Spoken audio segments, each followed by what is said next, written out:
fresh roasted peanuts located Market Street South. By Sammy's Chicken, you have 5 locations to choose from. By First Choice Appraisals and Sales. By Geneva Brass Seafood located Eden Street off Farrington Road.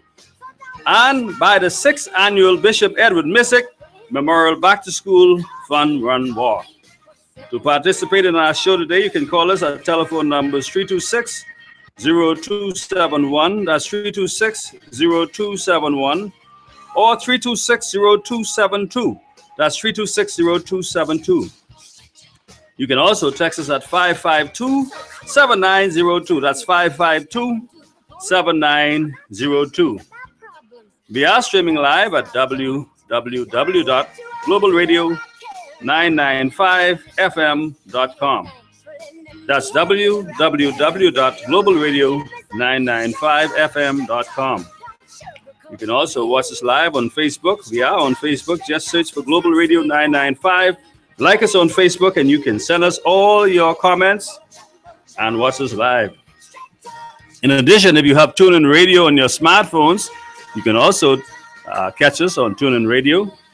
Just look for Global 99.5, and you can tune in and listen in. I want to say good afternoon to our producer and engineer, Ethan, to my co-host, Martin Audrey. Good afternoon, Martin. How are you doing today? I'm doing quite well. I've been manumitted, and this has happened since 1833 or thereabouts. But now I need emancipation from mental slavery. Be free, yes, truly free, to exercise my God-given purpose in this life. And yes, this weekend, thousands of Bahamians will be traveling around the archipelago to celebrate Emancipation Day. Some are going as far as Acklands and Crooked Island, Inagua, Mayaguana. Some going into Andros. Some are heading into Cat Island for the 61st Cat Island Regatta. Some are going into Baratari Exuma. Some are going into Roll Town or Rollville, where they're celebrating their 75th annual regatta. Some are going to the land of freedom, Eleuthera, to celebrate homecoming and regattas. And we just pray that it is safe and that they have safe passage where they're going, and that they return to their homes after this long holiday weekend, a revelry, frolicking, drinking, dancing, partying, because that's exactly what many of them will be doing.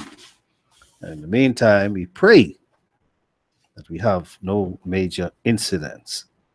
But today, Straight Talk on this Friday, August 4th, 2017, would like to say happy birthday to the Right Honorable Hubert Alexander Ingram. I think he turns 70 today, and I hope that he finds some time to worship his Almighty God for allowing him to reach the age of promise, to be able to celebrate this milestone. So, happy birthday, Papa, to Mr. Hubert Ingram. Barack Obama also celebrating today. And I believe a good friend of mine's, Picewell Forbes, also joined those two giants celebrating birthdays. So once again, happy birthday, Papa, the Right Honorable Hubert Alexander Ingram. But to our listeners, to Straight Talk this Open Line Friday, my friend, this week has been another very interesting week in the Commonwealth of the Bahamas. Another former minister of the last Perry Christie administration, the Honorable D. Shane Gibson, as you know, has already been charged before the courts facing some 36 counts of conspiracy to commit extortion, conspiracy to commit bribery, several counts of extortion, several counts of bribery, and a count of misconduct in public office. Mr. Gibson is accused of receiving a couple $100,000 in kickbacks from a private citizen who had a multi-million-dollar contract with the PLP administration. The private citizen, we are being told, is one Mr. Jonathan Ash. Received contracts from the government with several companies to clean up in New Providence after Hurricane Matthew, and we were told that these contracts were worth over $8 million. Well, we can report that Mr. Gibson, after being arraigned in court yesterday, he was able to get bail less than 2 hours after coming out of court. He's on bail, $40,000 for 2 sureties. And as you know, Mr. Deshane Gibson is the former Minister of Labor and National Insurance. You would also recall that weeks following the devastation caused by Hurricane Matthew on October 8th, last year, 2016, that the former Prime Minister, the Right Honorable Perry Gladstone Christie, appointed Mr. Gibson as the chief coordinator of the government's hurricane restoration efforts.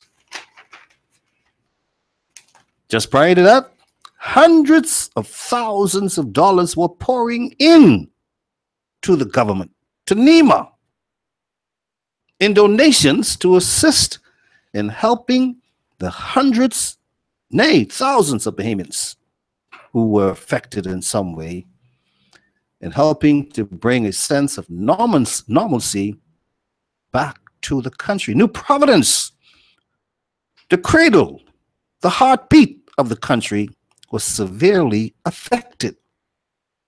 We had massive flooding, down power lines, telephone lines, cable lines, electricity poles. Trees were uprooted, roofs damaged. But thanks be to God, we suffered no loss of life, except there was one incident in North Andros where a man, who they say refused to leave his home, eventually suffered what is believed to have been a heart attack, and he passed. But thank God, there was no loss of life in that hurricane episode called Matthew. And guess what? In all of what we are talking about concerning Hurricane Matthew, the donations to thousands, maybe even millions of dollars that came in as assistance to the Bahamas from around the world, from corporate Bahamas, from ordinary citizens, giving up a sacrifice to make sure others were taken care of. And then the Honorable Deshane Gibson was named the Hurricane Czar. And the managing director of the National Emergency Management Agency, Captain Stephen Russell, was relegated to a gopher. Captain Stephen Russell was voiceless. And then the government passed a resolution to borrow $150 million to help to restore, to rebuild infrastructure, to get the country back up and running. And Mr. Gibson in charge of the money. And in the words of Prime Minister then, the Right Honorable Perry Gladstone Christie. Mr. Gibson was the best man for the job because, according to Mr. Christie, Mr. Gibson was experienced, he was trustworthy, and he knew exactly how to get things done and to get them done quickly. So Mr. Gibson was the man. And many people in need did receive some help. But lo and behold, when the government changed hands on May 10th, 2017, it was discovered, which Straight Talk knew all along, that many more people who were in need did not get any help. There are still thousands who were untouched and many who were unreached. And as I said, Mr. Gibson was the man in charge of the program. And we've seen today in the newspapers, the Nassau Guardian and the Tribune, where Mr. Gibson, on bribery extortion charges, Gibson accused of accepting $610,000. And the former minister gets bail. And that was the Nassau Guardian headline. And I look at the Tribune and I see Gibson facing $250,000 charges. And many people are wondering today, what is this all about? And when I search, I see Mr. Philip Brave Davis, the leader of Her Majesty's Loyal Opposition, telling us that what is going on right now is not a nice picture. But we're going to talk more about this, and if I could get my friend over here to get the show started, telling us exactly what Mr. Davis is facing. And then we're going to open our lines and have you participate in this show. Well, you've been doing a pretty good job, and I had to let you get assessment. in this thing. Yeah, we're almost to the halfway point. Well, and so before I start anything new, I think we're going to take our break. Well, let's do that, and then we'll get right into it. Yes. And of course, our lines are already open, because this is Free Talk Friday. Yes, it is. And you can talk about whatever you want to talk about. We're not constrained. We want to refrain you from talking about anything other than what we've introduced. So, let's talk about it. Let's talk about it and let's discuss knowledge. And so we're going to talk further about the Shane Gibson matter. As you know, Mr. Gibson is facing $250,000 charges. He has been charged in the courts. He is now on bail, and we're going to look at that issue. And some people are calling me. Why do you think they're calling me? What are they because you have answers. They're calling me to ask me who's next. Who's next? Well, we don't know who's next, but we'll have to stand by and watch. And Mr. Brave Davis is saying it's appalling. Yes, we're going to deal with. This is outrageous. We're going to deal with Mr. Davis. They are read his statement with former PLP cabinet ministers. Yeah. All right. Well, we can just examine all those issues when we come back. Ladies and gentlemen, if you're just joining us, this is Straight Talk. I'm your host, Greg Colley, along with Martin Albury, and you're tuned into Global 99.5 FM. We're coming back after we hear from our sponsors.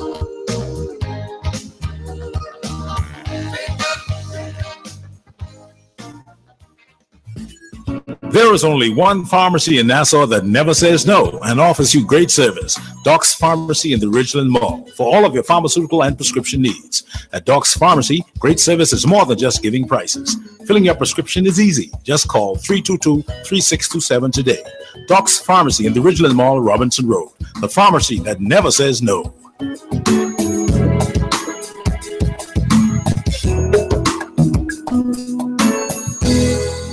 For fast and efficient appraisals of homes, vacant land, and businesses, Your choice should be First Choice Appraisal and Real Estate Sales. Contact broker appraiser Gregory Colley for all your real estate sales and appraisals. Call 422-3010, 565-8896, or 341-0582 for listings of vacant land, residential and commercial properties, and all your appraisal needs. LRD Construction has a proven track record as a general building and construction company.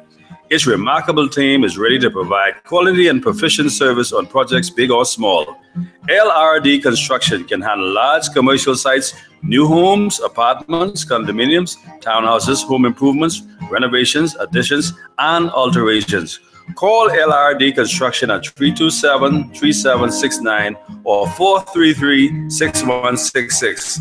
West Winds, Love Beach. That's LRD Construction. It's a family affair, an event you don't want to miss. Yes, it's that time of the year again for the 6th annual Bishop Edward Mystic JP Memorial Back to School Fun Run Walk. It's on Saturday, August 12th at 6 a.m., beginning at First Holiness Church of God, Bamboo Town. This exciting event has been going on for the past 5 years. There will be health screening following the race, and trophies will be awarded to the top male and female finishers in each age division. This year's grand prize is a $250 travel gift certificate. For more information on the 6th annual Bishop Edward Mystic JP Memorial Back to School Fun Run Walk, contact race organizers at 341-0582, 424-0594, or 395-4656. We want to see you at the finish line. The best tasting roasted peanuts in the whole wide world are Nature's Gifts Roasted Peanuts. Proprietor Derek Sims applies his personal touch by roasting peanuts to perfection. Get your peanuts in light, medium, and dark. Call 431-7710 to place your order. Nature's Gifts Roasted Peanuts on Market Street and Bacardi Road. Peanuts! Extra, extra, read all about it. Sammy's Chicken $5.99 special. Sammy's Chicken does it again. For a limited time only, it's the $5.99 Thigh Snack Special. I tell you. Sammy's $5.99 Thigh Snack Special comes with a 12-ounce Coke, that included. See, I don't lie. For a limited time only, Sammy's Chicken, Robinson Road, Jamaica Road, East Street South, Farrington Road, and the newly reopened Prince Charles location. Sammy's Chicken. Want to reach your target audience? Advertise here at Global Radio 99.5. We hit the mark every time. This is Straight Talk with Gregory Colley. Call in and participate at 326-0271 on Global Radio 99.5 FM.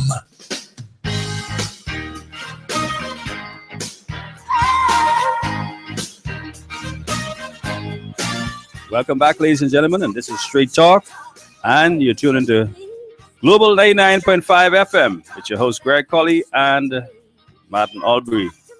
And today is, let me remind you, today is Free Talk Friday, and you're invited to talk about whatever you want to talk about today. And you can call us 326-0271, 326-0271, 326-0272, 326-0272, or you can WhatsApp or text us at 552-7902. That's 552-7902. I want to read you now a statement released by the Honorable Brave Davis, the leader of the opposition. And this is dated August 4th, 2017. I was appalled and outraged at the way Shane Gibson, my former cabinet colleague, was dealt with by the police today. It was obvious that the man was in physical pain. I am advised that he is recently recovering from surgery. It appears that none of this was taken into account as he was dragged to court hobbling this afternoon. In fact, he had crutches medically ordered because of his condition, and they were deliberately taken away by the police. His rights did not end upon his detention, arrest, or having been charged. It is the enjoyment of rights that preserve the dignity of human existence.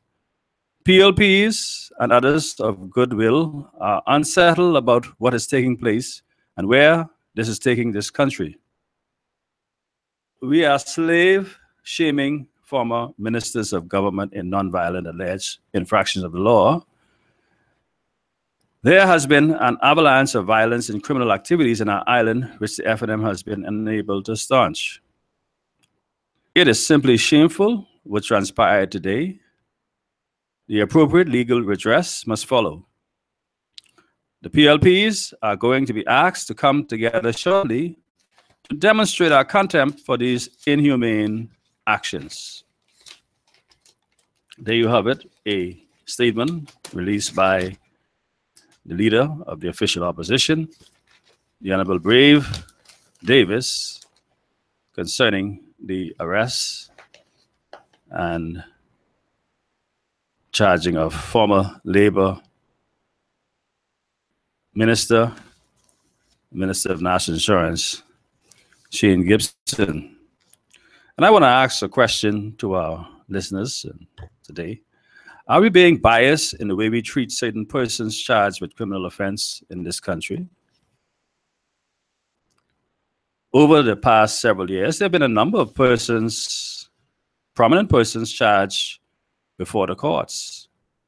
There are 5 that come to mind quickly. Number 1, Darrell Miller, Fred Ramsey, Kenred Dossett, Frank Schmidt, Shane Gibson, just recently. I believe when Mr. Miller was charged, he was handcuffed. Yes, he was. Taken to court and was paraded before whoever was there to look to see that he was charged with a criminal offense. Yes, he was. Fred Ramsey, Mr. Ramsey looked so pitiful. That old man, Sick man. sick man, and Mr. Brave Davis have the audacity to talk about how shameful Shane Gibson was treated. In fact, truth be told, Shane Gibson was treated very, very good. Treated better. Better than all who were charged in recent memories. Kenred Dossett. Kenred Dossett was spent a night in jail. Spent a whole night in jail. Mr. Gibson. And in addition to that, Mr. Dossett has to report every Friday, I believe it is. He has conditions. He has condition attached to his travel documents. His travel documents has been confiscated. But Mr. Gibson went before. Mr. Gibson is a free man. Cheryl Grant. He's free. He could fly on the plane go to right Las now. Vegas today. Right now. If he wants to. Right now, he can fly if he wishes. No conditions. No conditions attached. He doesn't have to report to the police. He has his passport. No. What's Mr. Brave Davis? What's Mr. Davis' gripe and the PLP gripe? Did you see Mr. Ramsey handcuffed? He was sick. Was he shackled? He was shackled too. Going to court. What's the problem? He was a prominent. He was in the prominent Bahamian as well. No. Very prominent Bahamian insurance executive. What about Frank Smith? Frank Smith also had his former chairman. Had his shackled. He was shackled. He also had his passport, and he has conditions. Shane Gibson have no conditions. So, what are they talking about? What is the problem? Yeah, well, let's go to the top for a second. Mm-hmm. And I'm looking at today's edition of the Nassau Guardian, and it says in the headline, Gibson on bribery extortion charges. Gibson accused of accepting $610,000. The former minister gets $40,000 bail. And the story says, Minister of Labor and National Insurance, Shane Gibson, was yesterday accused of getting $610,000 in kickbacks from a private citizen who had a multi-million-dollar contract with the ousted Progressive Liberal Party government. Gibson was charged with 2 counts of conspiracy to commit extortion, 2 to commit bribery, 15 counts of extortion, 16 counts of bribery, and 1 count of misconduct in public office. Gibson, 55, of Lake Cunningham Estates, third member of the former government who has been charged with alleged corrupt practices in office. Mr. Gibson was on crutches when he went into the Nassau Street Police Station,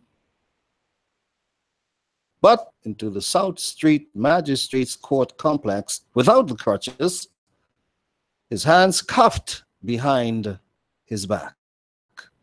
Supporters cheered PLP all the way as Gibson passed them.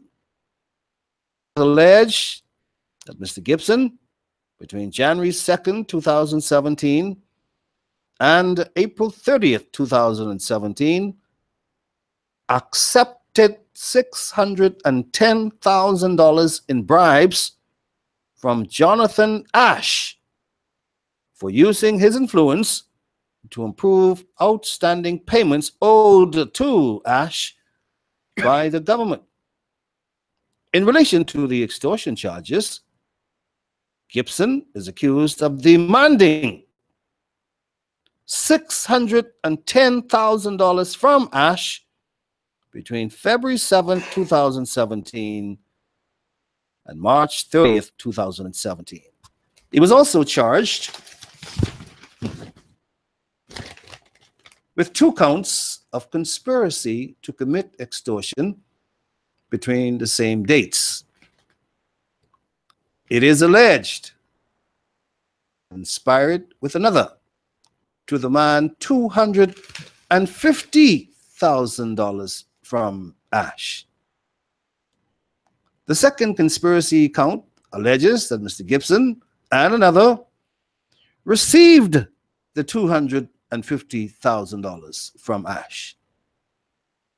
On the conspiracy to commit bribery counts, prosecutors allege that on 2 occasions between January 2nd, 2017, April 30th, 2017, Gibson solicited an inducement for approving outstanding payments to Ash. Gibson was not required to enter pleas to the charges, as prosecutors intend to try the case in the Supreme Court.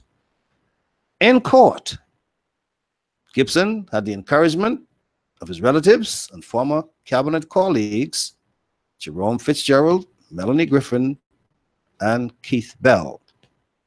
Assistant Chief Magistrate Sabusala Swain allowed Gibson to sit due to his injured ankle, which his attorney, Andrew McKinney, QC, quipped was not the result of any brutality. The attorney did say that Mr. Gibson was injured in a boating accident. Attorney Alex Dorset, another member of the legal team, stood symbolically in Mr. Gibson's place. The magistrate and other members of the gallery fanned themselves in hopes of getting relief from the sweltering heat, as the building's air conditioner has been out of service for the entire week. But during the proceedings, a police officer gave napkins to the onlookers to wipe the sweat from their faces. Mr. Gibson returns to court on October 3rd for the service of a voluntary bill of indictment, which will transfer the matter to the Supreme Court. Magistrate Swain said that she was unable to grant bail to the charges. However, Damian Gomez, QC, put the court on notice that Justice Cheryl Grant Thompson was waiting to hear the bail application. Grant Thompson set bail at $40,000 with 2 sureties during the application, which were presented by Wayne Monroe QC. And Wayne Monroe QC, while in court, gave notice that he's filing a constitutional motion challenging certain provisions of the Bail Act, and at the time indicated his intention to seek damages for former Progressive Liberal Party Cabinet Minister Kenra Dorset, who was recently held in prison overnight. Monroe made the application during the bail hearing of the former PLP cabinet minister, Shane Gibson. As you know, as I said earlier, Mr. Gibson was charged in the magistrate's court yesterday, 36 counts of various charges, including extortion and bribery.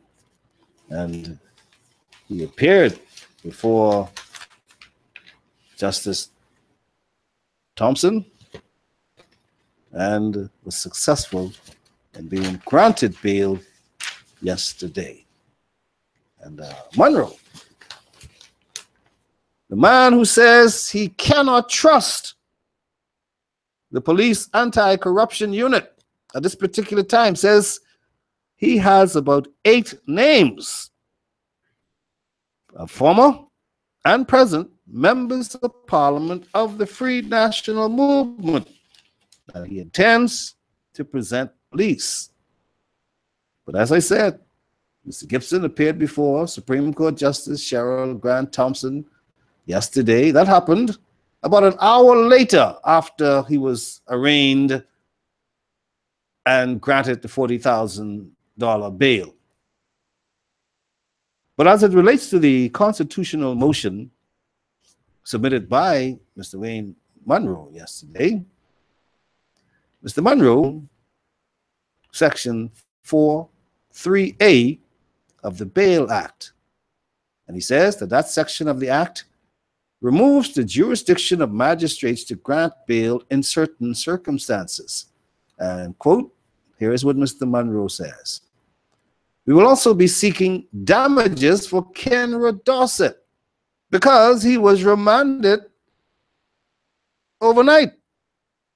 Seeking damages because the man spent overnight in Fox Hill Prison. And that matter, this constitutional challenge to the Bail Act is set for September 19th, I believe it is. Or that is when Mr. Gibson is due back in court. But you recall, last month, Kenra Dorset, former Minister of Environmental Health and Housing, was charged with 4 counts of extortion, 4 counts of bribery, 1 count of misconduct in public office. He was remanded to the Department of Correctional Services, where he spent 1 night behind bars, and Dorset was granted bail the next day. During his argument in favor of Gibson's release, Mr. Monroe said the former Golden Gates MP sent. He said, David Shane Gibson is well known in the Bahamas. Who said he's innocent? Mr. Wayne Monroe, the lawyer. Well, let's talk about it. How is he able to declare innocence? I thought that was the courts. During the time that he's trying to get bail for Mr. Shane Gibson, he says he's innocent. This is the same Wayne Monroe who represented Cheryl Grant in a matter. Yes, sir. The very same man. He's a busy man. He's had all kinds of jobs to represent people in different circumstances. You remember? It was Wayne Monroe who represented the Police Staff Association in a matter against the government of the Commonwealth of the Bahamas, trying to get the government to pay police officers overtime. He won the case. The government threatened to appeal the case because absolutely no intention of paying the police officers. And it was days before the general election that the Prime Minister at a political rally said they will make at least partial payment on the 28th of May. Mm-hmm. You remember that? Mm-hmm. But that was also Mr. Wayne Monroe, who then was the PLP candidate for the Freetown constituency. He was able to strong arm. But I would like to know, and I believe our listener, how was Wayne Monroe able to arrange a quick appearance before Cheryl Grant Bethel? Oh no, Justice Cheryl Grant Bethel. That was arranged earlier in the day. No. He said he said he had already had it. I'm gonna help you out. Yeah. That was arranged earlier in the day by one Mr. Damian Gomez. Mm-hmm. You see, there's a team that was working. Mm-hmm. Not just Wayne Monroe or Anthony McKinney. It was 4 lawyers Right. working this particular case. So they each Mm-hmm. had an assignment. Mm-hmm. Mr. Damian Gomez's assignment was to find the judge to get some time. But it wasn't difficult to find a judge. No, it's never is difficult. But it's difficult when your child get Because you charged. and I, commoners, you hear that word? I told you a couple of days ago about aristocrats and peasants. I told you about it. If you are a peasant, like we are, Mhm. we have to go through the legal process. Mhm. You commit a crime, or you are alleged to have committed a crime. Oh no, alleged. You go- They handle you as if you've already been You go before a magistrate they handle and you as if you already your- been convicted. it is not no first plea. They even ask you to plead. You don't plead. It's not a pleading. You are arraigned. They tell you what you are charged with, and they tell you that the penalty is this. You are, Mhm. but you can go to the Supreme Court and seek to have bail, because as a magistrate, I do not have to grant you bail. Mhm. And that is also what Mr. Monroe is challenging. And that could go on as an ordinary citizen of the Commonwealth of the Bahamas, facing charges before the court. Yeah, but he says You now they're going to must challenge go. that If the law judge, that is magistrate, unconstitutional. if the magistrate says, my brother, you are remanded to the Department of Correctional Services, but you have the right to apply to the Supreme Court for bail, then you are, by 6 o'clock, You're going on that. You're By going on the 6 happy o'clock. bus. you are taking a On- fast ride. Have you ever seen that bus moving through the streets of New Providence when it leaves the courts downtown, or it leaves the Nassau and South Streets court? Have you ever seen how fast that bus with the outriders Rapido. are taking you through Rapido. the town? Rapido. No man move. Yes. We are coming through, taking these people to jail. All right, let's go to the phone lines. We have a caller on the line. Welcome, caller. Welcome to Straight Talk. Good afternoon. Good afternoon, Greg and Martin. How are you Good all? afternoon. How are you? We're doing good. How are you? I'm doing great, Martin. I'm just listening to you and I'm enjoying a lot of it. But you know, Martin and Greg, it really shows the type of justice system that we really have back here in the Bahamas. And yes, Martin, folks like me and Greg are communists. We are the outside. We are the cast aside. Okay, the full brunt of the law, we shall feel it. But those 5 years celebrities who precept the House of Assembly should not feel it. And I am not ashamed to say it, you know, and we have to stop playing with this, you know. It really shows the type of justice system that is really there in the Bahamas. It's not like over here, you know. Let me tell you something. If you see a senator, a governor, or whoever, they break the law, man, they get hauled before the court and get sent to jail. You understand? It ain't like that back home. How in the world could Wayne Monroe allegedly say that Shane Gibson is he the judge? How could he make that determination? And this Cheryl Grant Thompson, Greg, may I ask, is this Justice Cheryl Grant Bethel. Oh, yeah, she is now Thompson. Okay. Absolutely. Okay. Yes. I beg your pardon. So, Go ahead. Go ahead. She is the late Mr. Battle, Peter like Battle. the former That is PMC, true. right? Right. is true. Peter Battle, yes. So, how is it that Damian Gomez could actually arrange a bail here expeditiously for one David Shane Gibson? Well, I guess How guess- is that human possible? I guess the next question should be, What is the timeline, arraignment, and bail application, and bail being granted? Can we say that it is against the law for that to happen so quickly or expeditiously, as you put it? Is there something awry, something wrong with it? Is it illegal? What is the real deal? Are they committing an offense? What is it? Let's not say that anything is wrong with it, right? Let's look at the perception. Let's look at what has been happening in society from the time you came into this world, Martin. Which person you know actually got bail that quick? And these guys are so bold with it. They tell you straight up, hey, listen, I already arranged with a sitting judge.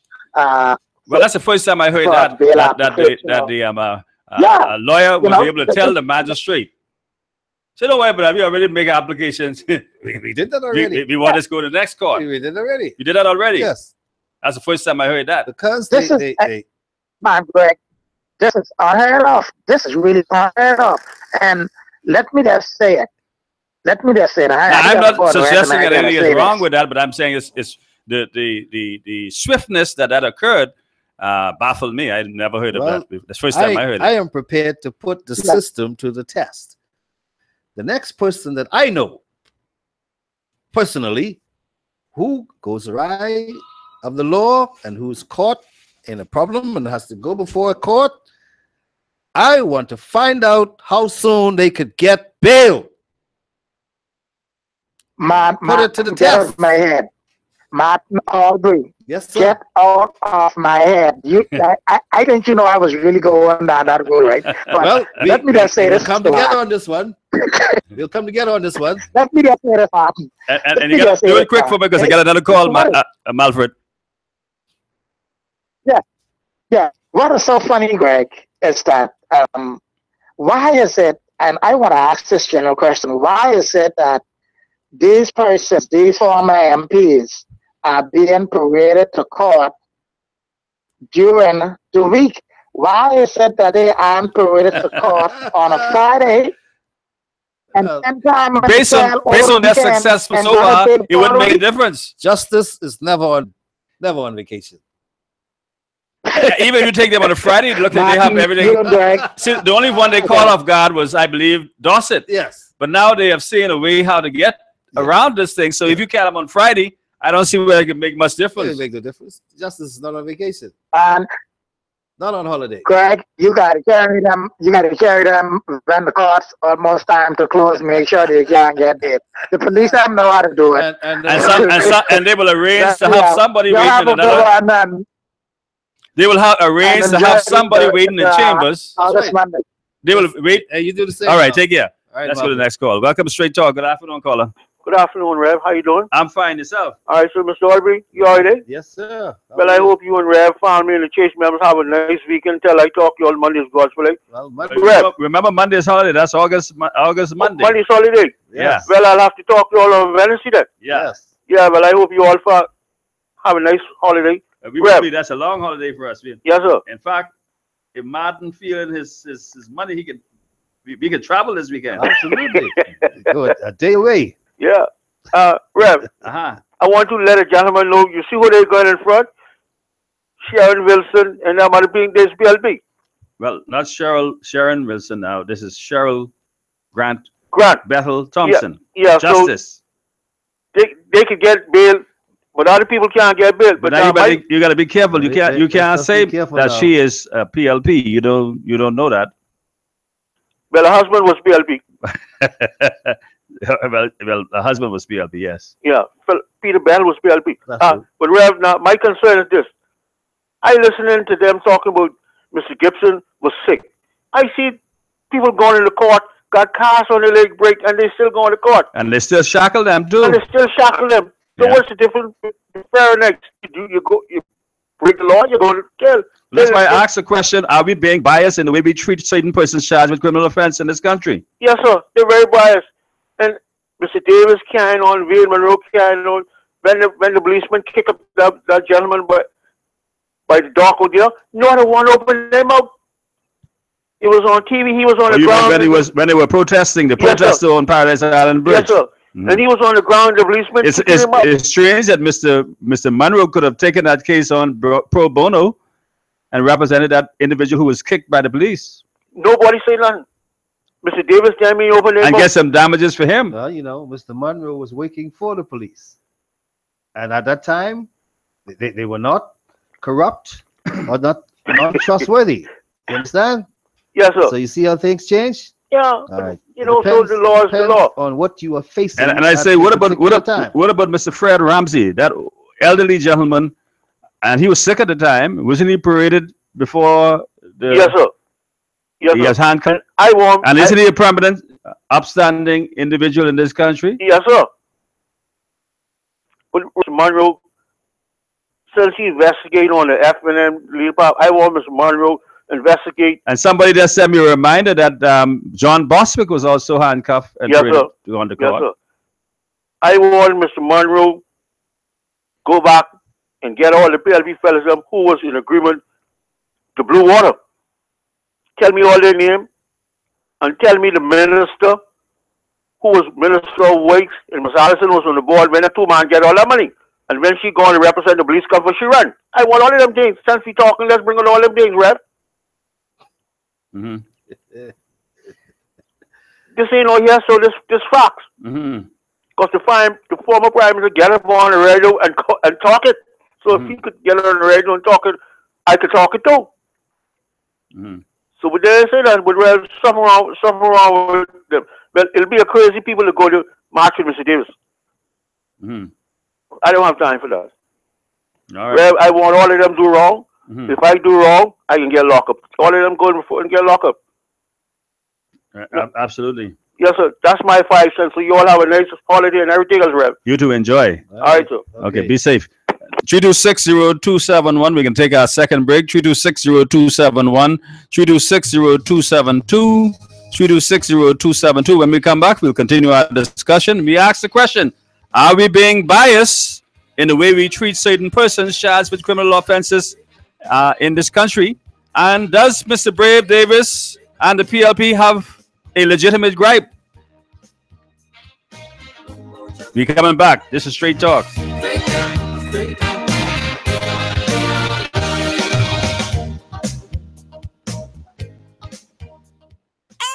Extra, read all about it. Sammy's Chicken $5.99 special. Sammy's Chicken does it again. For a limited time only, it's the $5.99 thigh snack special. I tell you. Sammy's $5.99 thigh snack special comes with a 12-ounce Coke, that included. See, I don't lie. For a limited time only, Sammy's Chicken, Robinson Road, Jamaica Road, East Street South, Farrington Road, and the newly reopened Prince Charles location. Sammy's Chicken. The best tasting roasted peanuts in the whole wide world are Nature's Gifts roasted peanuts. Proprietor Derek Sims applies his personal touch by roasting peanuts to perfection. Get your peanuts in light, medium, and dark. Call 431-7710 to place your order. Nature's Gifts roasted peanuts on Market Street and Bacardi Road. It's a family affair, an event you don't want to miss. Yes, it's that time of the year again for the 6th annual Bishop Edward Mystic JP Memorial Back to School Fun Run Walk. It's on Saturday, August 12th at 6 a.m., beginning at First Holiness Church of God, Bamboo Town. This exciting event has been going on for the past 5 years. There will be health screening following the race, and trophies will be awarded to the top male and female finishers in each age division. This year's grand prize is a $250 travel gift certificate. For more information on the 6th annual Bishop Edward Mystic JP Memorial Back to School Fun Run Walk, contact race organizers at 341-0582, 424-0594, or 395-4656. We want to see you at the finish line. LRD Construction has a proven track record as a general building and construction company. Its remarkable team is ready to provide quality and proficient service on projects big or small. LRD Construction can handle large commercial sites, new homes, apartments, condominiums, townhouses, home improvements, renovations, additions, and alterations. Call LRD Construction at 327-3769 or 433-6166. West Winds, Love Beach. That's LRD Construction. There is only one pharmacy in Nassau that never says no and offers you great service. Doc's Pharmacy in the Ridgeland Mall for all of your pharmaceutical and prescription needs. At Doc's Pharmacy, great service is more than just giving prices. Filling your prescription is easy. Just call 322-3627 today. Doc's Pharmacy in the Ridgeland Mall, Robinson Road. The pharmacy that never says no.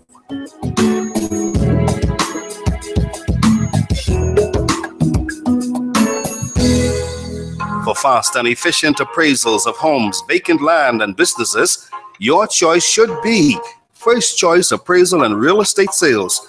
Contact broker appraiser Gregory Colley for all your real estate sales and appraisals. Call 422-3010, 565-8896, or 341-0582 for listings of vacant land, residential and commercial properties, and all your appraisal needs. Want to reach your target audience? Advertise here at Global Radio 99.5. We hit the mark every time. This is Straight Talk with Gregory Colley. Call in and participate at 326-0271 on Global Radio 99.5 FM.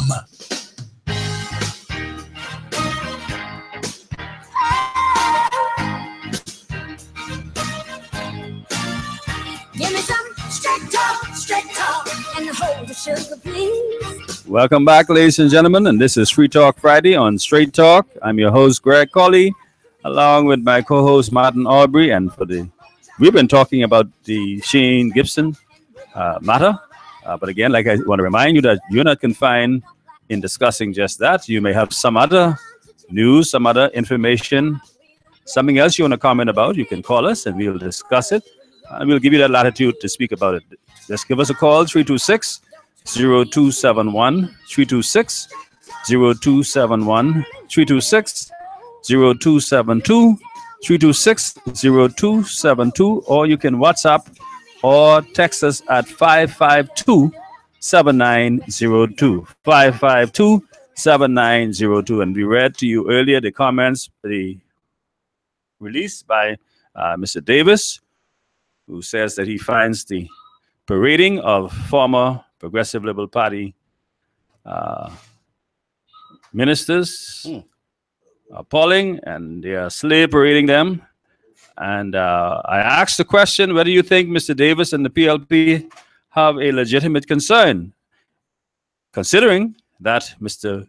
Gibson, who was charged with over $250,000 worth of infractions or charges, was able to get a $40,000 bail in less than 2 hours. Yes, sir. And there was no conditions attached to his bail, and very unlikely, very unusual. It was ruled that And Mr. Gibson is not a flight risk. he's not a flight risk, and so he has his passport. He can go to Las Vegas right now. He can go fly anywhere he want to go, and he don't have to report to the police. But Mr. His liberty is not his liberty. Dorset. His liberty is not curtailed. Mr. Kenwood Dorset cannot fly. Yes. Unless it's No. a case of emergency. What about Mr. Smith? Could he fly? I don't think so. All right. Let's a case of emergency. Let's go to the phone lines. Welcome to Straight Talk. Good afternoon. Good afternoon, gentlemen. How are you? I am good. How are you gentlemen doing? We're doing great. You can hear me clearly? Good. Bishop, I'm listening to you guys, man. Listen, I getting a good laugh. But it's a serious matter, though, eh? It is a serious matter, but I have to laugh at the audacity of Brave Davis. Uh-huh. I mean, I didn't even know these things, man. I didn't know if Shane Gibson could just fly away at will. I thought he had the same conditions as all the others. No, sir. No, sir. That's news to me. You don't see he's charged with more offenses than Mr. Dorset, but his bail is less than Mr. Dorset on, and he has freedom. He could go to the Family Islands to have what Family Island? He could go to the United States. You don't need a passport for that. You need a passport. Mr. Dorset could go to Family Island. That's true. He could go to Las Vegas like Martin say. Listen, man. He can go and play the slot. Wayne Monroe said, D. Shane Gibson is a well-known man in the Bahamas, and we say, as he says, that he is innocent. This case will be brutally litigated in the courts.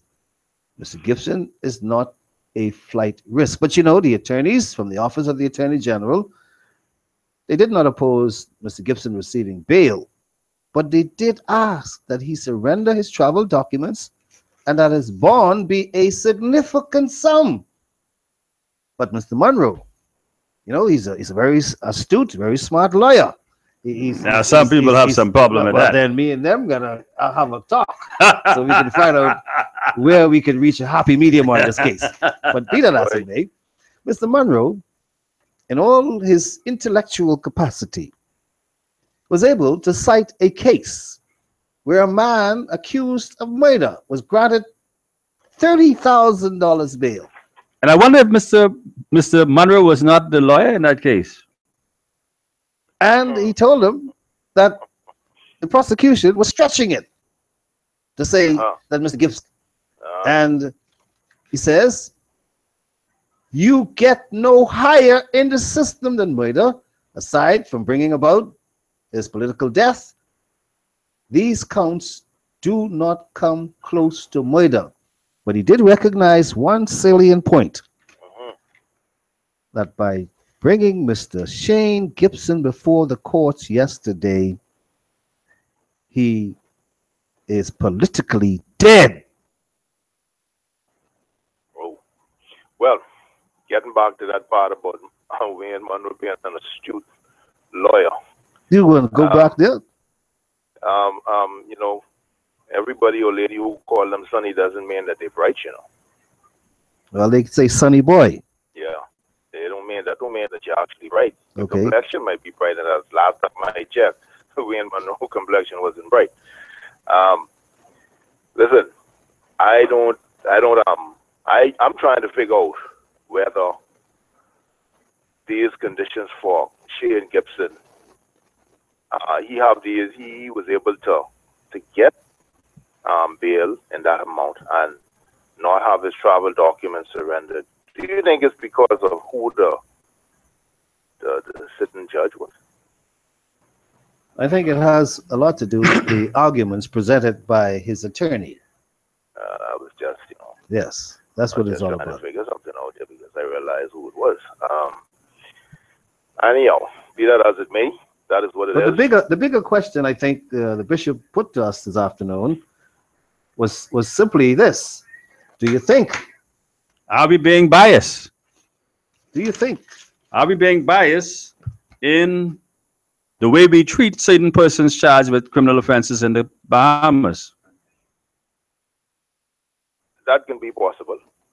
I think so. I think so in some sense. But these cases can show you that there has been some bias. Do you know of anyone? Yeah, okay. Do you know of anyone, friend, family, or foe, who has been able to get bail in court in 2 hours? No, not in recent. I'm 49, October coming in. I don't know of any. I don't know of any. And I have been following a lot of stuff, and I don't know of any. That's record time. That is record time. You know,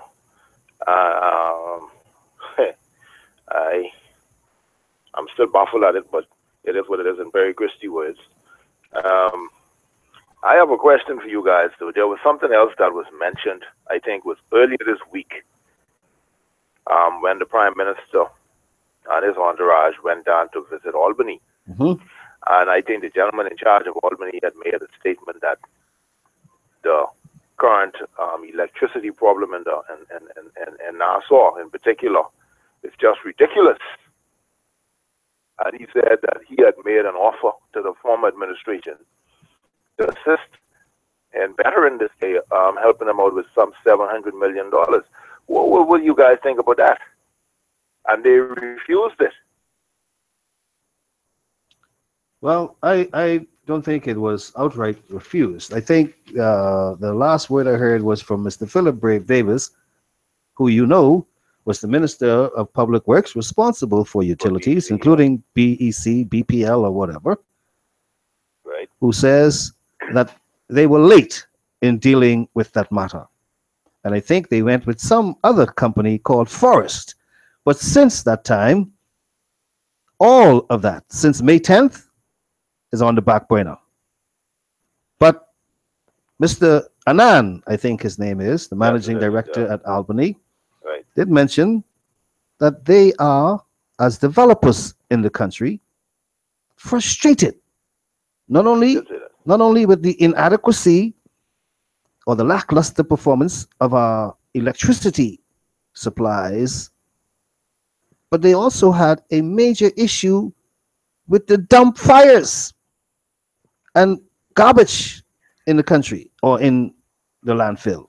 They had a serious problem with that because they are spending millions of dollars, they are expanding their projects, and they cannot get quality service, especially from the electricity provider.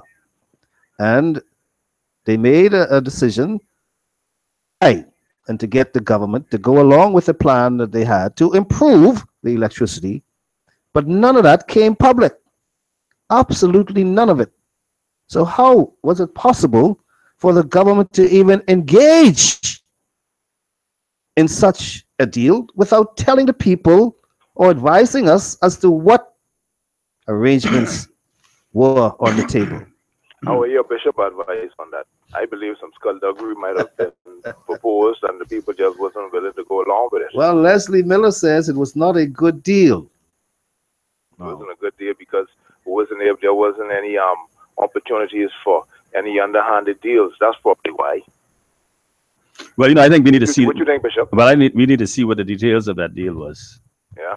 In order for me to comment empirically on it, I would like to see or get some further Brave details. Davis said the deadline. I listen to Brave Davis. The deadline simply passed. I'm not listening to. I'm not listening to Brave Davis. Yeah, I don't listen to Brave Davis. No, I'm not listening to Brave Davis. I'm not concerned with Brave Davis say. I would like what they should do is have full disclosure. Let Albany put it out there. But he did offer an explanation. No, but that's all right.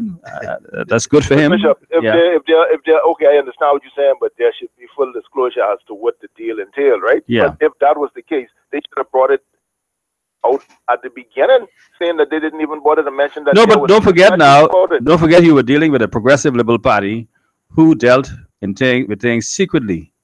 That's true. They did not. That's one of the biggest charges against the progressive Liberal Party, that they were not transparent. That's true. And they only tell you which they think you need to know, and they give you only information what they think you need to have. Did you hear the new Minister of Works? Lots of smoke and mirrors, huh? Did you hear the new Minister of Works, Mr. Desmond Bannister, talking on the radio today? Did you hear him? No, I didn't get the opportunity to hear. Mr. Bannister said that the arrangements between the government of the Bahamas and Power Secure will also be under review. I think they're on a 5-year contract. They've gotten $1.1 million in bonuses. And nothing has changed as far as the Bahamian people, the consumers, are concerned with the quality of the service that they are providing. Mr. Bannister said it in one word. It is inadequate.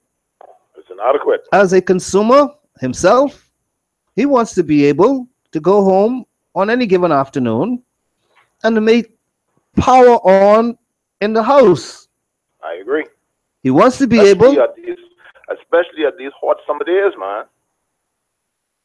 Well, they say it's so hot now and get cool off because in addition to the temperature, you got VAT, you got crime, you got all these cases coming up with bribery and extortion and misconduct. It's too hot in the Bahamas. Yes, it is. So, but where we going to cool off? Some people say things are too hot for us to be on only 3 days a week. Well,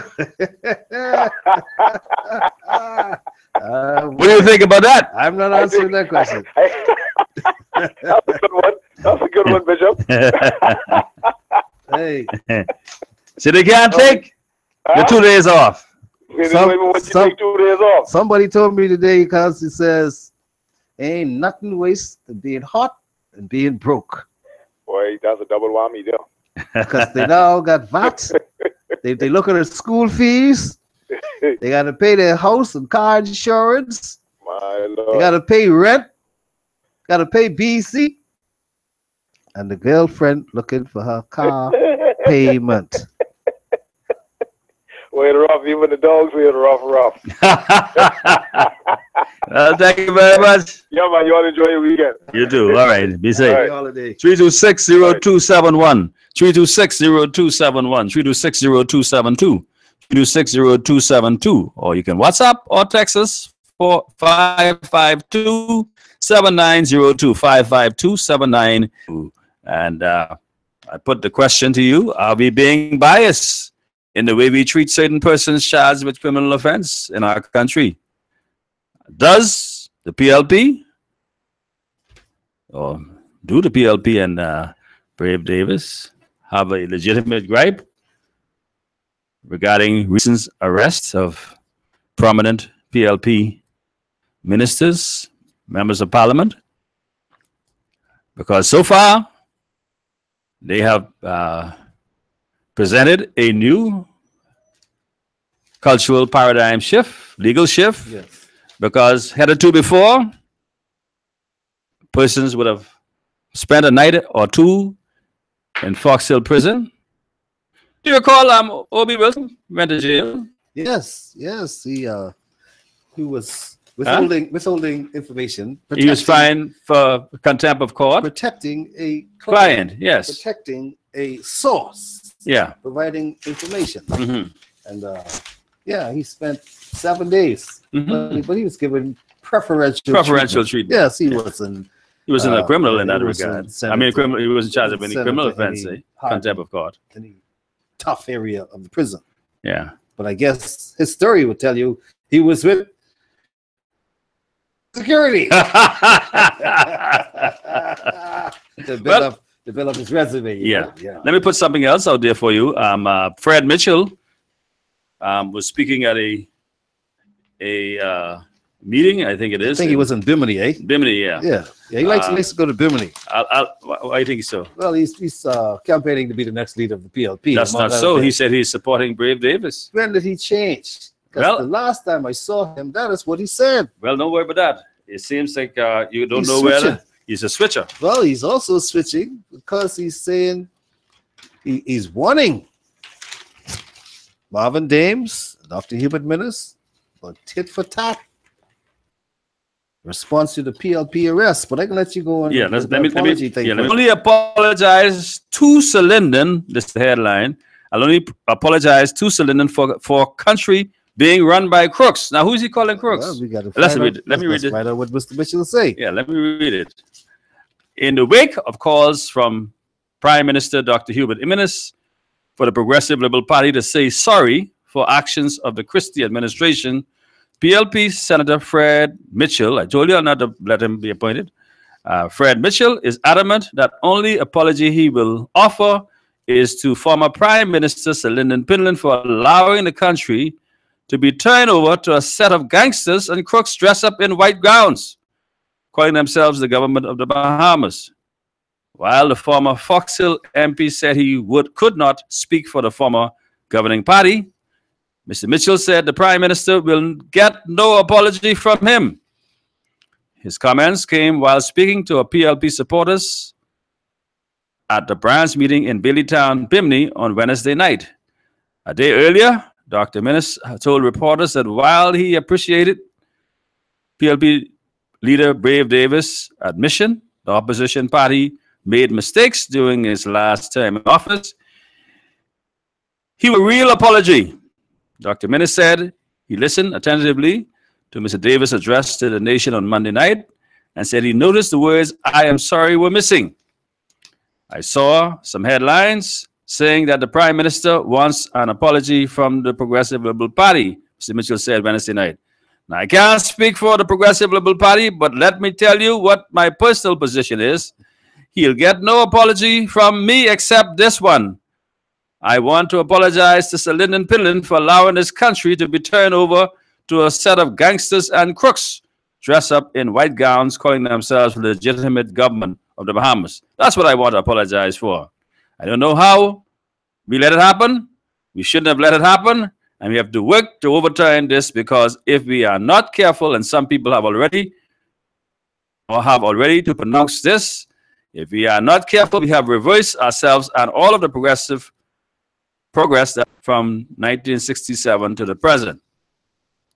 We are at risk of reversing ourselves to pre-1967 period.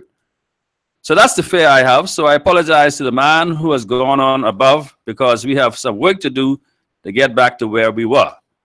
In his national address Monday night, Mr. Davis admitted the former government was not perfect, made serious mistakes, and lost the trust of Bahamians, but offered no outright apology for the missteps of the previous Christie administration. Instead, he sought to justify the former governing party's actions, saying that during its last term in office, the Christie administration was always thinking of the people affected by its policies. At the time, Mr. Davis said, our previous administration was not perfect. We made mistakes, including some serious ones, but we're always especially mindful of the people impacted by our policies. We did not and do not think in terms of statistics, but in terms of individual families, neighbors, friends. We know the people who will be helped when the government does good or harmed by an ill-considered government slash and burn policy. In considering the human impact of government policy, we have always been steadfast. The frustration and sense of hopelessness amongst our poorly guided young men will only grow if the government cuts off their educational, economic, and social lifelines. And its expression through criminal activity will only increase, he said, referring to the government's announced austerity measures. Well, yes. There you have it. The big question then, who is Mr. Fred Mitchell referring to? And he says he'll only apologize to Sir Lyndon country and letting it be run by crooks. Who is Mr. Mitchell referring to? I want to apologize to Sir Lyndon Pinling for allowing this country to be turned over to a set of gangsters and crooks dressed up in white gowns, calling themselves a legitimate government of the Bahamas. That's what I want to apologize for. Well, did you apologize, Mr. Mitchell? Did you apologize? And who did you apologize to? Sir Lyndon Pinling? And that's the only person you will apologize to. Well, Sir Lyndon told you back in the day, bury the hatchet. Bury the hatchet. Because you were a rude boy as far as he was concerned. The Right Honorable Hubert Alexander Ingram, who's celebrating his birthday today, who I recall gave you an opportunity so you could have a voice in the Senate. And now you are a former jet-setting Minister of Foreign Affairs. And what you are talking about today, the set of gangsters and the crooks, you didn't mention anything to us while you sat in Parliament. You gave us all kinds of information. You were doing research on different things. You were traveling the globe and coming back home and giving us no information as to what you were doing. Except one time, I think you went to Malaysia and you came back with 2 tons of fertilizer that you said would be helpful to the farmers. Well, when the 2 tons of fertilizer were utilized, all we got were papayas. And now you are talking about crooks and gangsters. Were you referring to the government led by Perry Gladstone Christie following the 2002 general election, when many of your cabinet colleagues were caught up in alleged scandals? Are you talking about them as being crooks and gangsters, you need to be a little bit more meticulous and particular and succinct about who you are speaking of. I believe you're talking about this new group of members of parliament and the new Free National Movement government led by Dr. Hubert Alexander Minnis. Because you say they are calling themselves a legitimate government, but you referring to them as gangsters and crooks. But I don't see any of them people. And Wayne Monroe says he got 8 names of F&Ms that he wants to take to police, but he says he don't have any trust in the anti-corruption unit of the Royal Bahamas Police Force. But he's going to travel into London, England, and throughout the United States to talk with some legal minds to find a way to deal with this thing personally without having to go to the anti-corruption unit. But if you're talking about Dr. Hubert Minnis and his new crew dressed up in white gowns, you're referring to them as a set of gangsters and crooks, then tell me to say about persons of the Progressive Liberal Party administration in the last government under the Right Honorable Perry Glaston Christie, who are being brought before the courts. 3. How are you going to describe your brothers? You said you don't know how we let this thing happen. We should not have let it happen. And you have to work to overturn it. Well, Dr. Hubert Minnis is telling us that he is now working to change the situation in this country. And he's beginning with anti-corruption legislation that's going to go through the fabric of the society to change the way we do business in this country, especially with the leaders, the government, that can have people on contracts. And the minister responsible for a certain department where the contracts are being given have no idea what's going on until it's time to sign the work order so the people could get paid. Now that's the kind of thing we in the Bahamas have to overturn, because if we are not careful, some people will find themselves not only before the courts, they can find themselves in Her Majesty's Royal, can we call it a palace, a hotel? Well, some folk are living it like it's a hotel and a palace. But it's the prison. Ladies and gentlemen, if you're just joining us, this is Straight Talk with your host Greg Colley and Matt Norbury, and today is Free Talk Friday. You're tuning in to Global 99.5 FM. We're coming back after we hear from our sponsors.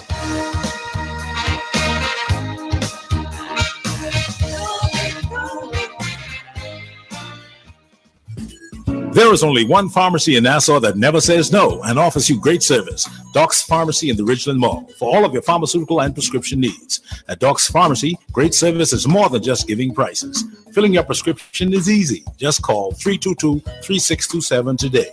Doc's Pharmacy in the Ridgeland Mall, Robinson Road. The pharmacy that never says no.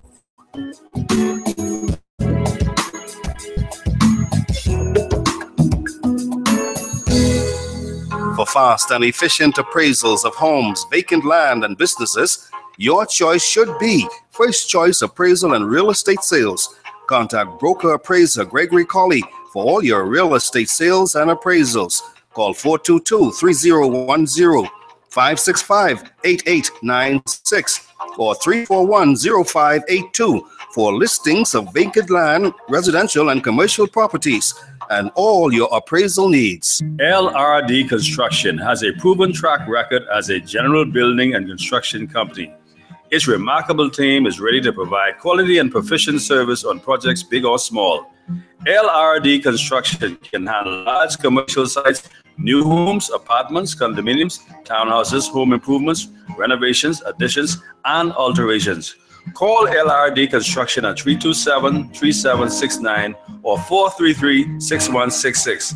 West Winds, Love Beach. That's LRD Construction. It's a family affair, an event you don't want to miss. Yes, it's that time of the year again for the 6th annual Bishop Edward Missick JP Memorial Back to School Fun Run Walk. It's on Saturday, August 12th at 6 a.m., beginning at First Holiness Church of God, Bamboo Town. This exciting event has been going on for the past 5 years. There will be health screening following the race, and trophies will be awarded to the top male and female finishers in each age division. This year's grand prize is a $250 travel gift certificate. For more information on the 6th annual Bishop Edward Missick JP Memorial Back to School Fun Run Walk, contact race organizers at 341-0582, 424-0594, or 395-4656. We want to see you at the finish line.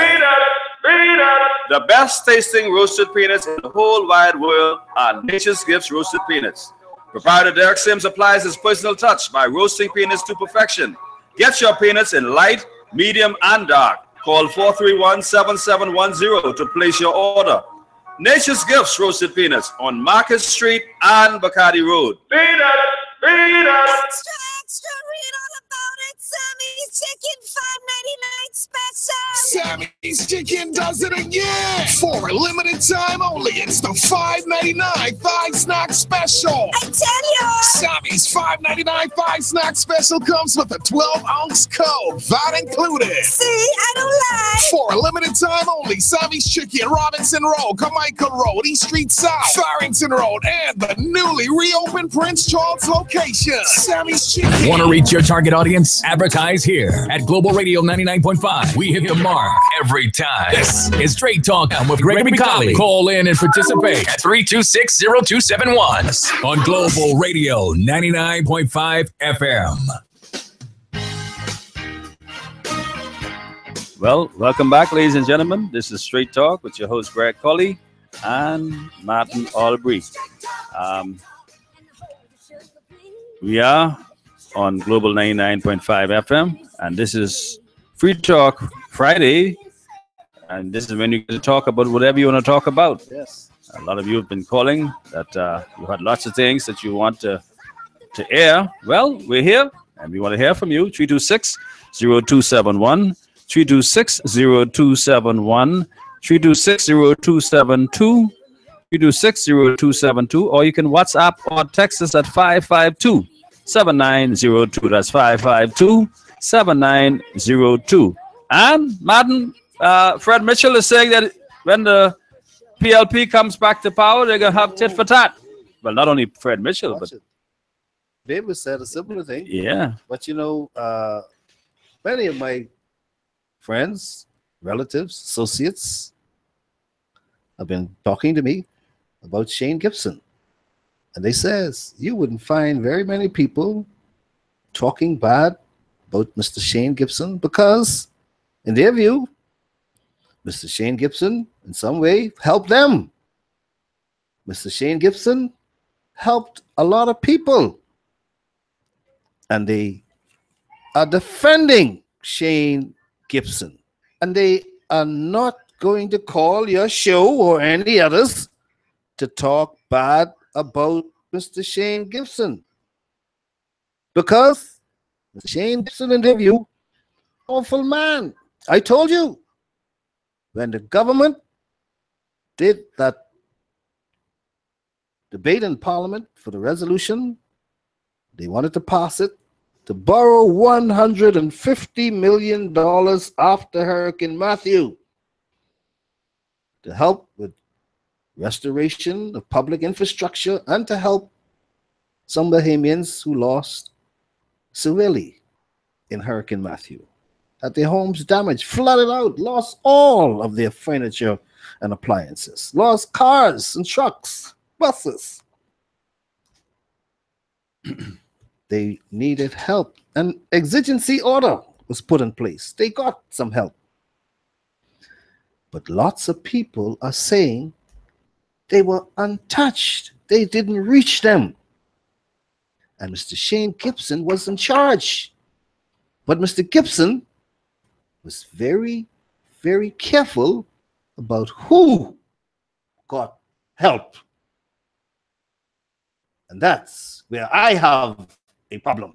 Well, I can tell you what he did to me. I can tell you where While he was minister. Yes. You know, I told my story that when I put in for early retirement from NIB, I had to take Mr. Gibson threatened legal action against the National Insurance Board to get what was legally owed to me. And to date, they still didn't pay all of the monies owed to me because they didn't pay my legal fees. They cost me to have to take legal action, and still they didn't pay my legal fees. Well, Mr. Gibson, I can't pronounce the word. What it is? Biggity? Oh, he's a biggity man. Mm-hmm. He's a powerful man. He's a shrewd man.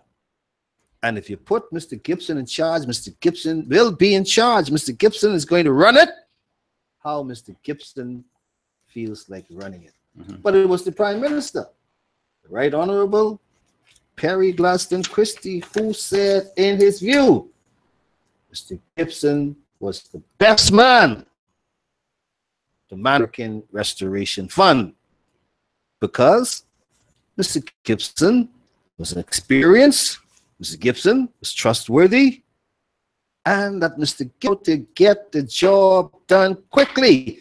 And when Mr. Gibson was seen in handcuffs yesterday, some people said he was shackled. I didn't see the shackles, but I noticed that he was hobbling or limping. When they saw that, many described it as being distasteful. That something like that should never happen to the likes of a Mr. Shane Gibson, not in the Commonwealth of the Bahamas. And then we see the former Minister of Foreign Affairs, Fred Mitchell, telling us if the Free National Movement loses the next general election, National Security Minister Marvin Dames, he says, you will understand what tit for tat means. Now, let me ask you, thinking politically now, there are not enough PLPs to ensure another PLP victory at the polls. There simply aren't enough. Okay. So, right thinking, Bahamians listening to this call, Fred Mitchell and Brave Davis talking about they can take tit for tat. Yes. Do you think the Bahamian people will stomach having to have just a vindictive government elected just to take tit for tat? Well, you know, we as Bahamians, I keep telling you, we got short memories. Very short memory. You could do the world of good for them. And in 9 days, what you did. That's short memories. So we got 5 years. But I understand that we have a country to run. Sure, and if you think people with small mind like that can think they'd only get elected so they could get back at somebody. Oh, yes. Listen. If you did something illegal, yes, it's not a matter of tit for tat. The people expect that you run the country according to the law. We are a nation of laws. Doesn't matter who you are. But the main point, though, is simply this. They are saying tit for tat.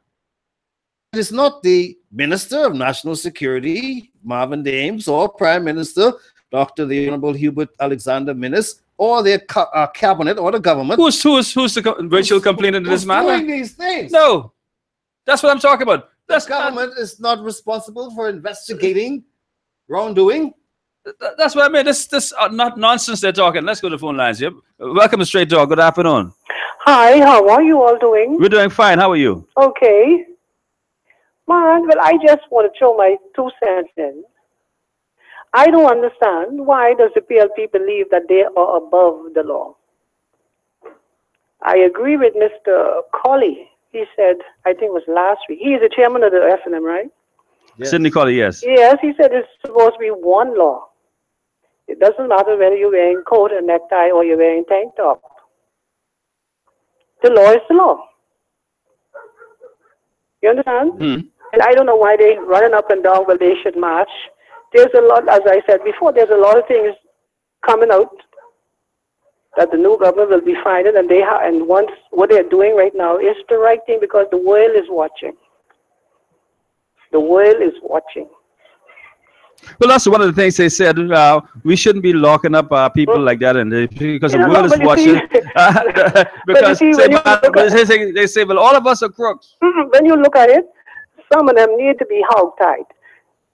They need handcuff, foot cuff, and neck cuff. Neck cuff too? Yeah. See the two ladies yesterday on the thing. You see, they had the cuff around their legs, right? Yeah. The woman who killed her husband was trying to get bail, and the other one, they had the handcuff, and they had leg cuff. Mm-hmm. And one of the lawyers tried to say that the lady who's a permanent resident say she ain't got nowhere to go, so you ain't need to put no travel restriction on her. Yeah. But the woman she have a permanent residence here, but she got more than one passport, maybe. So I mean, I guess the lawyers have to do what they have to do. I mean, yeah. But to say that she will not be a flight risk. She might fly. She have two places she can go catch the boat. That's right. You know, but they've been doing wrong so long, and all they thinking of is Spike is getting back, but they have a long time before they get back in. A long time. So you know, I don't understand this. I mean, this tit for tat business well, that they're trying to throw off because Bahamian people are interested. I don't believe the Bahamian people are interested in that nonsense. You see, right now, they want this place to be governed. Governed, and the money man, the people embrace it, and they lie too much. There's too much things that you see that comes out that really shock people, and there are a lot of people who are afraid to speak. You know, they're listening, but they're afraid to speak up because Bahamian, somebody who's been hurt so much by once they know who you is, they run behind you and do all kinds of things. But as it is right now, that's a full stop because they cannot do it. You understand that? So if Mr. Menes could continue with what they had promised the Bahamian people and run this country the right way, it don't make a difference who one pastor say he agree with this or that's his opinion. But do what is right and what he had promised the people to do. Because right now, people are pleased. Well, Mr. Fred Mitchell, the former Minister of Foreign Affairs, is saying the government is setting, the F&M government. So you see, a lot of them have something to hide. It's setting a dangerous precedent in the way it is now handling the political affairs you see, of the country. PLP believe that only them could run the country. But you know that. Only them could run it. This land was given to them, you know. This is their land. This is not nobody else's land. This is the PLP land. So only them know how to govern it. Only them know what to do and how to do it. But the devil is a liar. I agree with you. The devil is a liar. That's why I said the song says, when Jesus say yes, nobody can say no. Amen. And this town belongs to all of us, not to just the PLP. So if they have to get their hip cut or go to jail, whatever, let it be. As I said, let the chip fall where it may. Right? And do you when think... you do wrong things, if you ain't do nothing, the police ain't got nothing to hold you for. And do you think we're being selective in the way we are... Well, let me put the question that way. Are we being biased in the way we treat certain persons in our country? Well, to a certain extent, yes. Because a lot of people do look how quick that man gets his thing sorted yesterday, and other people will have to wait. Had to go to jail. Or go to jail and sit and. Not all go. They will. They usually go to jail. Well, thank remanded. So and some languish in there for years. Is it a status thing there? You see, and as you mentioned, the gentleman the elderly gentleman who was up there. What is his name there? Fred Ramsey. Fred Ramsey. Others too was gone. So what happened? Why this man is so bad and them others said? That's the great Shane Gibson. No. He has status. And the list of long things like that, what he is being alleged that he has done, that's wrong, man. That's wicked, and lots of people are hungry right now. The people need to march to him. Oh, the PLP say they're going to call on these people to march. But them same hungry belly people need to march. They are the ones who need to march and go themselves and we come for our money. You see what I'm talking about? Yes, ma'am. All right, now.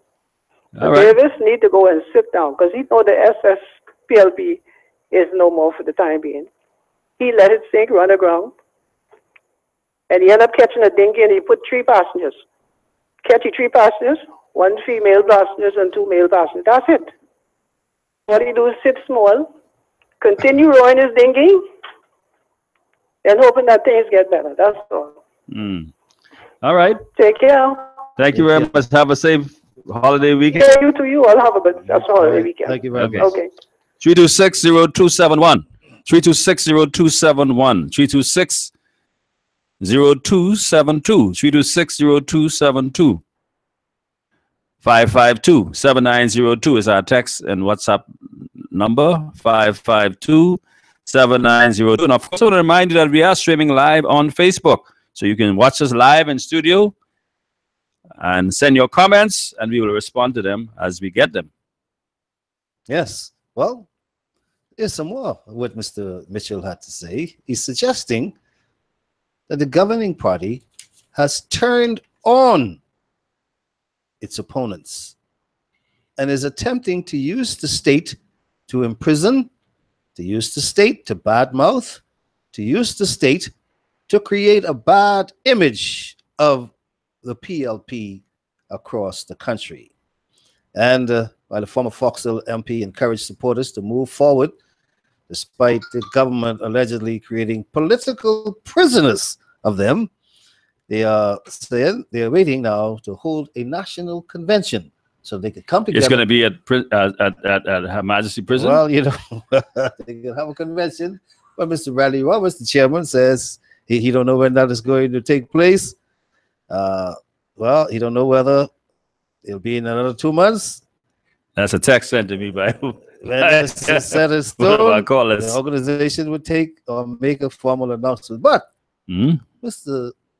Fred Mitchell says poor Marvin Dames, who's the Minister of National Security and appears to be conducting this witch hunt against the PLP from his office in Nassau, went to the newspaper a couple of days ago last week and said he didn't understand the notion of tit for tat. Say Mr. Marvin Dames says he don't know what he says, because what they're doing has nothing to do with tit for tat. The police are doing their investigations and they are turning over the information to the Office of Attorney General. Then a decision is made based on the information that you were able to gather, whether or not you proceed against the person being accused. Well, you know, I think the Bahamian people are fed up about the system the way it is, in that, you know, politicians can trade horses. I can let you get away with some infringement because I know you did something down. One of your people did something down the road. So we ain't got this week. I need yours in the next race. Yeah. So you know, I think the Bahamian people are fed up with that, and we want the chips to fall where it may, and we need to clean up the system. We're tired of horse trading. Dr. Minna said, if you a government official and you have done nothing, you have absolutely nothing to fear. Yeah, let's go to the phone lines. Welcome to Straight Talk. Good afternoon, caller. Hey, Brother Colin. Hey, Prophet. How are you? Brother Albee. Good afternoon. And Brother Sims, we are here today and Straight Talk. Now, I asked you all, the last time I called on Wednesday, I noticed you only even answer what I was telling you all. What was your question? We were running out of time. Yeah, when I was telling you all, remember what I told you with the Prime Minister's statement and the former Commissioner of Police, Greensley, the statement when I was telling you what he made? What? Tell us, refresh our memory. No, we got no old. He was saying they was locking up these guys, and the system, he's basically complaining that the system was letting them go. They was yes. Bail. And the Prime Minister, former Prime Minister at the time, but he was frustrated. He was frustrated at the low end. You know, but the people are frustrated at the high end. You know that all it was all about? What was it all about? You don't forget Martin Albee and Brother Coley. That was about Judge Chopin. Remember they was getting from court to court, same criminal? Right. And they was getting bail, and that's the criminals. You just locked me up out again. The criminals was not doing that. The lawyers were doing that. Hey, but I trying to tell you, Chris, you said for for the last 8 years. For me, he got appointed under Hubert Ingram. Yes. Tommy Franklin was telling them that the justice system is really the problem. That's what the problem is, the legal problem. The police doing their job now. But these fellas, we know that. These fellas stand in the court and moving their way to the court to certain lawyers. You understand? and they find their way back around the system.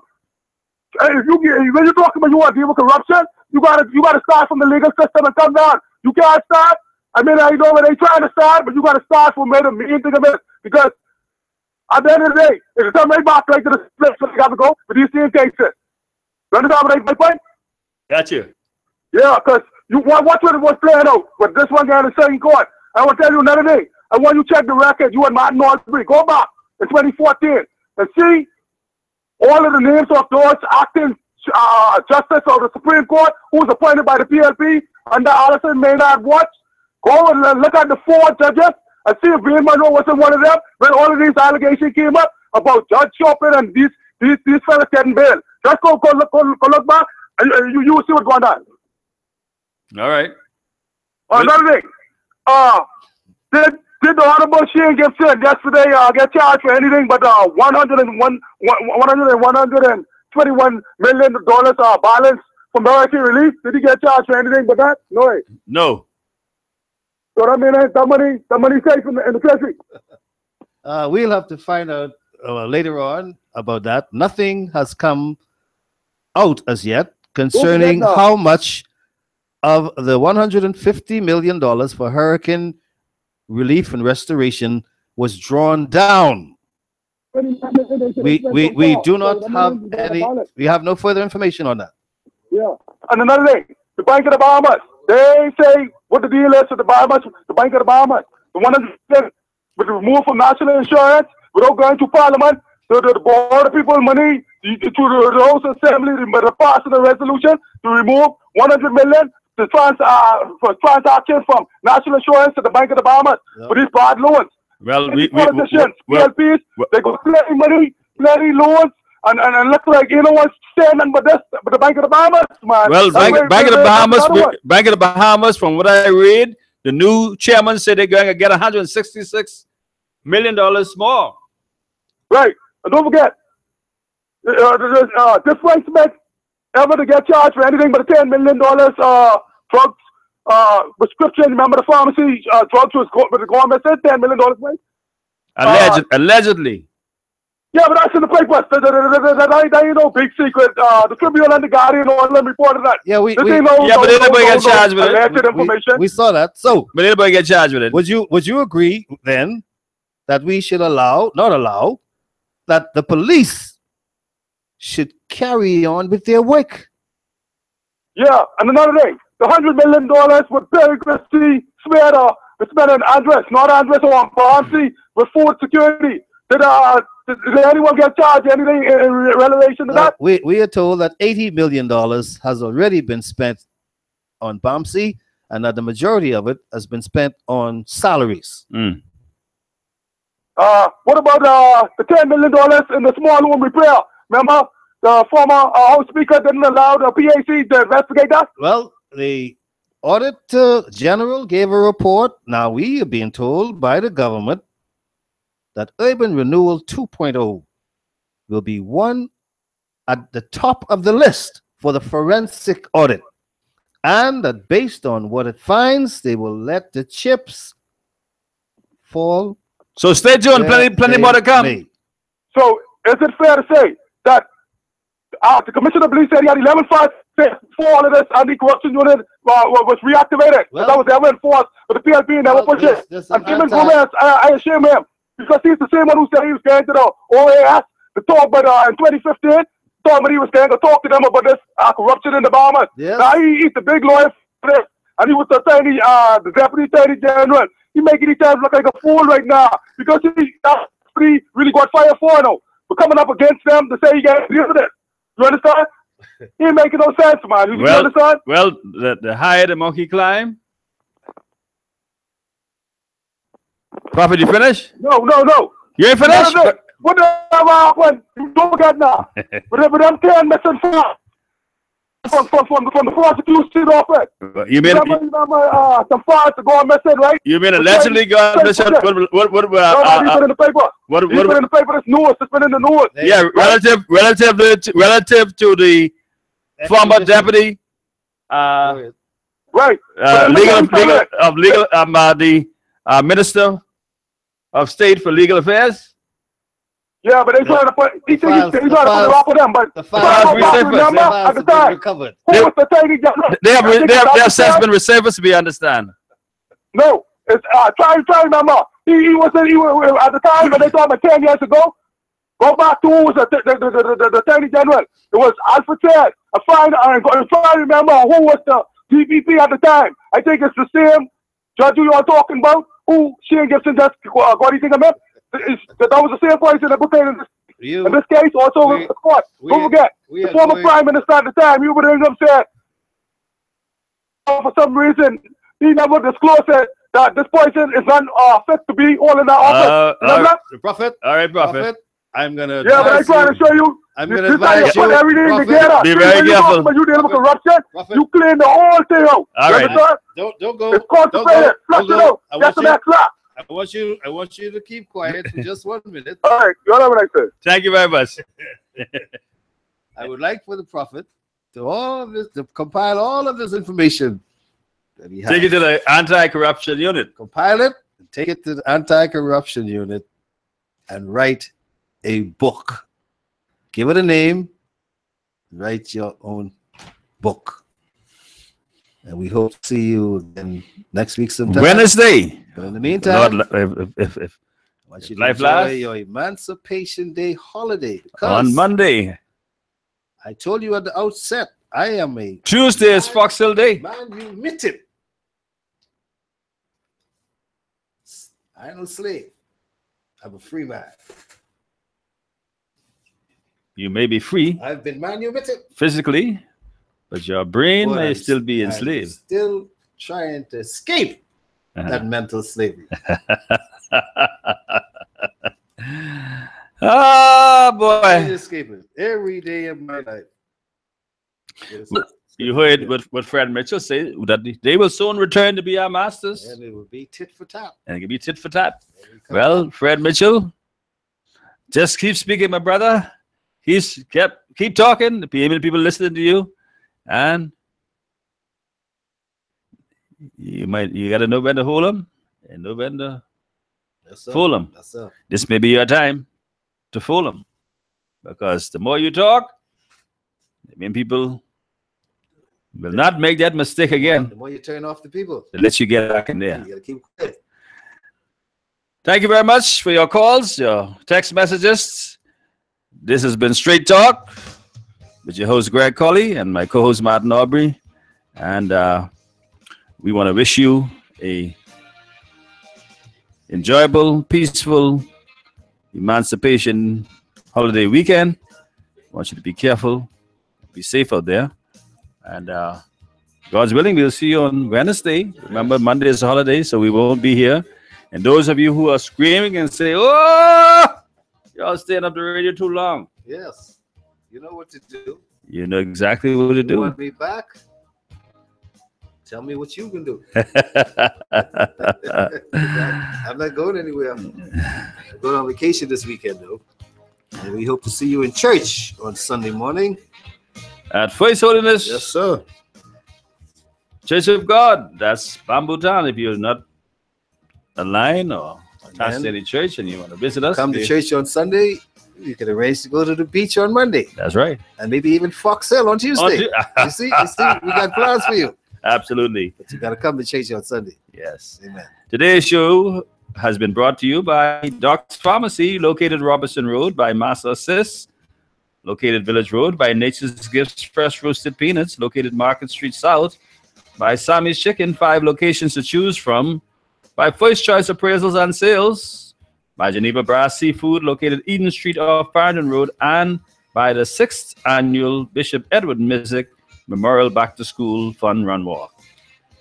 On behalf of my co-host, Martin Albury, our producer and engineer, Nathan, this has been Straight Talk. We'll see you on Wednesday, God's willing. Have a safe one. Happy Emancipation Day. Happy Emancipation Weekend. Wherever you're going this weekend holiday, if you're traveling to the family islands, if you're going to the Cat Island Regatta, you're going to my hometown in Acklands, you're going to Lustra, you just be safe wherever you go and have a good one.